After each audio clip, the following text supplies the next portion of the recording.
राजा जनक के महल के द्वार पे पहुंचते ही द्वारपालों ने उन्हें रोक लिया। द्वारपालों ने कहा, अरे बालक, यहाँ कोई खेलने की जगह नहीं। यहाँ बड़े बड़े वृद्ध ऋषि मुनि और ज्ञानी ही जा सकते हैं।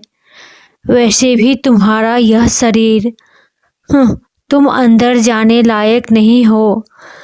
अष्टावक्र मुस्कुराए और द्वारपालों के आंखों में आंखें डालकर बोले, ज्ञान उम्र का मोहताज नहीं होता और ना ही शरीर में आकर। जो बालक सफेद होने से खुद को ज्ञानी समझते वे मूर्ख हैं। ज्ञान तो आत्मा का प्रकाश है। अष्टावक्र के इन भारी और गूढ़े शब्दों को सुनकर द्वारपाल दंग रह गए। उन्होंने सम्मान के साथ अष्टावक्र को रास्ता दे दिया। अष्टावक्र ने दरबार में कदम रखा। वहाँ एक विशाल सभा बैठी थी। सोने के सिंहासन पे देश भर के सबसे बड़े और नामी विद्वान सब बैठे थे। अचानक सबकी नजर उस बालक पर टिक गई। एक 12 साल का बच्चा जिसका शरीर 8 जगहों से मुड़ा हुआ था, लाठी टेकते हुए अपनी टेढ़ी मेढ़ी चाल से दरबार के बीचों बीच आकर खड़ा हो गया।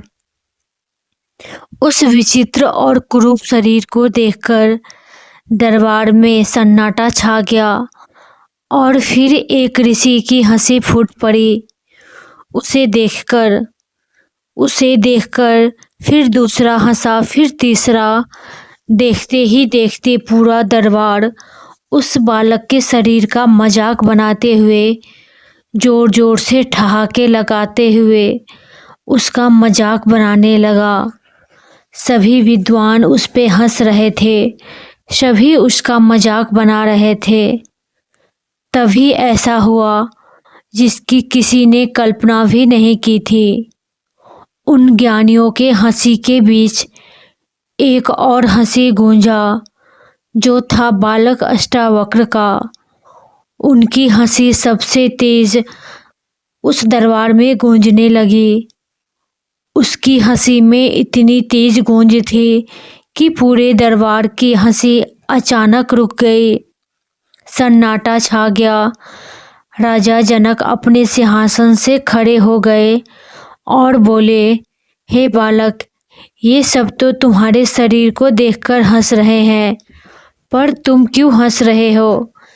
अष्टावक्र ने अपनी लाठी पटकी और एक ऐसी बात कही जिससे सभी ज्ञानियों का सिर शर्म से झुक गया। वीडियो अच्छी लगी तो लाइक, शेयर एंड चैनल को सब्सक्राइब करें।